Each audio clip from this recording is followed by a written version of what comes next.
Welcome friends, मैं संदीप निगम। आज आपको बताऊंगा माई एसक्यूएल स्टोर प्रोसीजर के बारे में। चलिए शुरू करते हैं। स्टोर प्रोसीजर बनाने के पहले हम एक छोटा सा एग्जांपल लेते हैं कि मेरे पास ये टेबल है।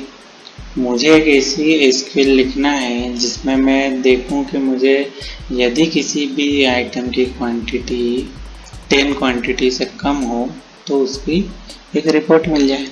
तो सबसे पहले मैं क्या करूँगा, एक एसक्यूएल लिख लूँगा। तो मेरे पास कॉलम है सीएल क्वांटिटी और टेबल का नाम है एमएसटी आइटम।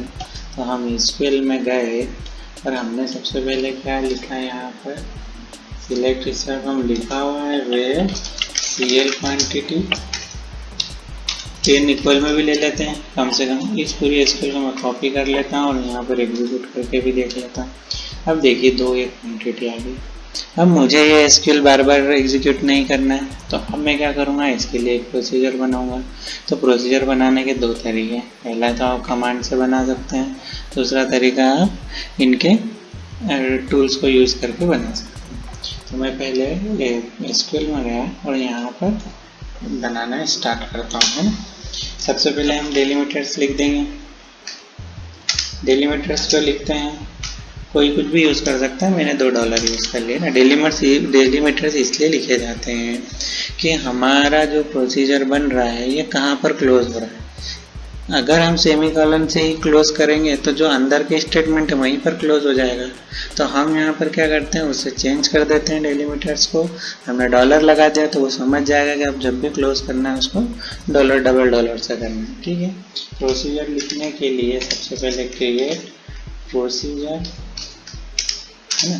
प्रोसीजर का नाम हमेशा एक अच्छी आदत रखिए, कुछ भी एक फिक्स रखिए। जैसे एसपी रख लेते हैं स्टोर प्रोसीजर के लिए, या आप कुछ भी रखें पर एक फिक्स नाम हमेशा रखें।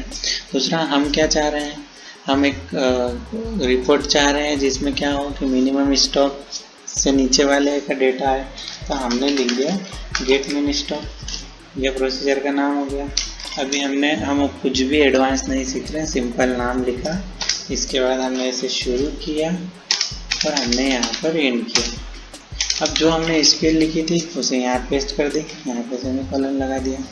अब हम इसका नाम कॉपी कर लें और उसके बाद हम इसे एग्जीक्यूट कर देते हैं। एग्जीक्यूट करने के पहले यहाँ पर $, लगा दीजिएगा। देखिए ये प्रोसीजर बन गया, कंप्लीट हो गया। अब हम इसे एग्जीक्यूट करके देखते हैं। तो एग्जीक्यूट करके कैसे देखेंगे, वापस से एसक्यूएल में जाएंगे, यहाँ पर पहले कॉल लिख देंगे, बाकी सब कुछ सेम है और यहाँ पर कमांड है। यह करके हम क्या कर सकते हैं, एग्जीक्यूट कर सकते हैं। देखिए जैसे ही एग्जीक्यूट किया तो जो हमने एसक्यूएल लिखी थी वो यहाँ पर एग्जीक्यूट होगी। ओके, अब इसी चीज़ को यदि हमें कुछ चेंज करना है तो हमारे पास क्या होगा, यहाँ पर जब आप रिफ्रेश करेंगे तो हमारे पास देखिए यहाँ पर प्रोसीजर्स आ गए। प्रोसीजर्स में हमने जो प्रोसीजर बनाया था वो आ गया। आप एडिट करके अब यहाँ पर कुछ भी चेंज कर सकते हैं। तो यदि कुछ मॉडिफाई करना है प्रोसीजर में तो आप यहाँ से कर सकते हैं, ठीक है। हमने प्रोसीजर को बनाना सीख लिया, हमने प्रोसीजर को मॉडिफाई करना सीख लिया। अब हम इस प्रोसीजर को ड्रॉप कैसे करते हैं वह देख लेते हैं। पहला तरीका, प्रोसीजर में जाएं, यहाँ से ड्रॉप कर दें। और यदि आप कमांड से करें तो बहुत ही अच्छा है। तो आप कमांड लाइन में जाएँ, यहाँ पर लिखें ड्रॉप और यहाँ पर लिखेंगे प्रोसीजर, प्रोसीजर है ना। यह करके आप इसे रिसेट कर दीजिए। ये प्रोसीजर ड्रॉप हो गया। यहाँ पर देखेंगे तो अब आपके पास कोई भी प्रोसीजर नहीं है। हमने एक सिंपल प्रोसीजर बनाना सीख लिया। अब हम एक पैरामीटर के साथ सीख लेते हैं। अब देखिए पैरामीटर कैसे पास करते हैं। ये जो प्रोसीजर बना था इसमें क्या था, एक फिक्स थी 10 क्वांटिटी। अब मैं ये चाहता हूँ कि मैं जितनी क्वांटिटी दूँ उससे कम का बनाने लगे। तो अब हम क्या करेंगे, इसमें एक पैरामीटर करेंगे। हम वैल्यू दे रहे हैं इसलिए यहाँ पर इन रखेंगे। पैरामीटर का नाम हमने रख लिया PID, है ना। यह इंटीजर टाइप का है और इसकी वैल्यू 9 है। अब इस PID को लेकर मैं यहाँ रिप्लेस कर दूँगा, बाकी कोई चेंज नहीं करना। नाम कॉपी कर लो, हमने इसको एग्जीक्यूट करा। जैसे ही एग्जीक्यूट किया उसके बाद फिर एसक्यूएल में जाएं और कॉल करके चेक कर लें। अब देखिए हमने पैरामीटर दे दिया, तो अब हमने क्या करेंगे, क्वांटिटी खुद से पास करेंगे। अब मैं 10 की जगह क्या कर रहा हूँ, 20 कर रहा हूँ, तो ये मैंने एग्जीक्यूट कर दिया। एग्जीक्यूट कर देख लीजिए 20 और 20 से कम वाले सारे स्टॉप हो गए। यहाँ तक भी आपको समझ में आ गया। अब हम क्या कर सकते हैं, इसमें एक और चेंज कर सकते हैं। तो हम फिर से क्या करेंगे, प्रोसीजर में जाएंगे। अब हम समझते हैं प्रोसीजर के आउट वाले पैरामीटर को। ओके, मैं इनका भी यूज़ करूँगा और आउट का भी करूँगा। दोनों तरीके हैं, या तो मैं कमांड से बना लूँ या फिर मैं डायरेक्ट प्रोसीजर में जाऊँ और यहाँ पर ऐड कर दूँ। ऐड करने के बाद प्रोसीजर सिलेक्ट ही है। अब मैंने नाम रखा एसटी गेट आइटम नेम। मैं चाहता हूँ कि मुझे आइटम का नेम मेरे पास किसी वेरिएबल में आ जाए। इनमें मैं क्या पास करूँगा, आईडी, क्योंकि जिस आइटम आईडी पास करूँगा उसी का आना चाहिए। और सेकंड में क्या करूँगा, यहाँ पर लिखूँगा आउट और यहाँ पर मैं नाम रख लेता हूँ एन। ओके, ये कौन सा है, हमने सेलेक्ट कर लिया। अब एक पैरामीटर इन वाला है, दूसरा पैरामीटर आउट वाला है। ओके, यहाँ पर हम शुरू करेंगे और इसे एंड करेंगे। ये तो करना ही है हमें ज़्यादा। अब हमें क्या करना है, एसक्यूएल लिखना है। हमने एसक्यूएल लिखी, सिलेक्ट। अब हमें क्या चाहिए, आइटम नेम चाहिए। कहाँ पर चाहिए, इनटू मतलब कि जो यहाँ पर एसक्यूएल से नाम आएगा वो इस वेरिएबल में स्टोर हो जाएगा। तो किस वेरिएबल में स्टोर हो जाए, नेम वाले में हो जाए। फ्रॉम कहाँ से आना चाहिए, एमएसटी आइटम से आना चाहिए। अब कौन सा नाम आना चाहिए, कौन सा आना चाहिए, जिसकी आइटम आईडी इक्वल टू हो जो हमने आईडी पास की, मतलब हमने इसको हमारे पैरामीटर से कनेक्ट कर दिया। अब जो आएगा वो कहाँ पर आ जाएगा, एनएम में आ जाएगा। इतना हो गया। अब हम क्या करेंगे, नेम को कॉपी कर लेंगे और प्रोसीजर को सेव कर देंगे। प्रोसीजर सेव हो गया। हम वापस से एक्सएल में जाते हैं। यहाँ पर हम नाम को टाइप करते हैं, कॉल करते हैं। यहाँ पर किस आईडी का लेना है, तो मैंने मान लीजिए आईडी दी एक। अब नेम कहाँ आके स्टोर होगा, तो यहाँ आके स्टोर होगा एनएम नाम के वेरिएबल में। यहाँ कोई भी वेरिएबल ले सकते हैं। ये एग्जीक्यूट करें। एग्जीक्यूट करने से पहले किस में गया है, @नेम में। तब मैं क्या करूँगा, सिलेक्ट और हम प्रिंट किसको कर देंगे, एनएम, और जो भी आपको नाम रखना हो। और आप इसे क्या करेंगे, एग्जीक्यूट कर देंगे। ये हमने एग्जीक्यूट कर दिया। देखिए क्या हुआ, जो भी आइटम 2 था उस पर नाम किसका था, स्पीकर, तो स्पीकर आ गया। यानी कि हमने क्या किया, स्टोर प्रोसीजर से हमने एक बनाया और उसमें हमने आउट पैरामीटर को भी यूज़ करके देख लिया। ठीक है, अब हम तीसरा समझते हैं जिसमें इन और आउट दोनों का उपयोग होता है। यानी कि एक ऐसा पैरामीटर जो इन का भी काम करेगा और साथ में आप उससे रिटर्न करके उससे आउट का भी काम लेंगे। ठीक है, चलिए हम शुरू करते हैं। फिर से हम एक प्रोसीजर बनाते हैं। यहाँ पर हमने ऐड किया, प्रोसीजर का नाम है SP810। यानी कि हम कुछ भी वैल्यू देंगे ये हमें 10 प्लस करके उसमें दे देगा। ओके, अब प्रोसीजर बना रहा हूँ।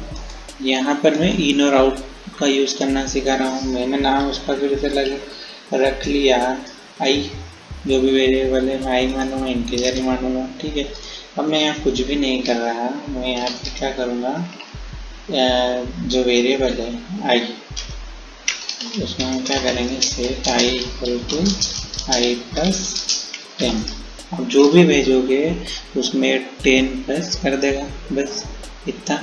हमने इसको सेव कर दिया, प्रोसीजर सेव हो गया। अब हम क्या करेंगे, इसको कॉपी कर लेते हैं। अब हम यहाँ पर इसको एग्जीक्यूट करेंगे। तो एग्जीक्यूट करने के लिए मैंने क्या किया, कॉल। अब मैं क्या वैल्यू देंगे, मान लो मैं दे रहा हूँ 5। अब मैंने 5 वैल्यू दी तो ये यहाँ से इन तो कर लेगा, लेकिन यहाँ पर उसका रिटर्न नहीं कर पाएगा। तो हम क्या करते हैं, इसको समझते हैं कि हम सेट करते हैं। हम एक वेरिएबल लेते हैं v, उस v में हमने स्टोर किया 5। और अब हम इस v को यहाँ पर पास कर देते हैं।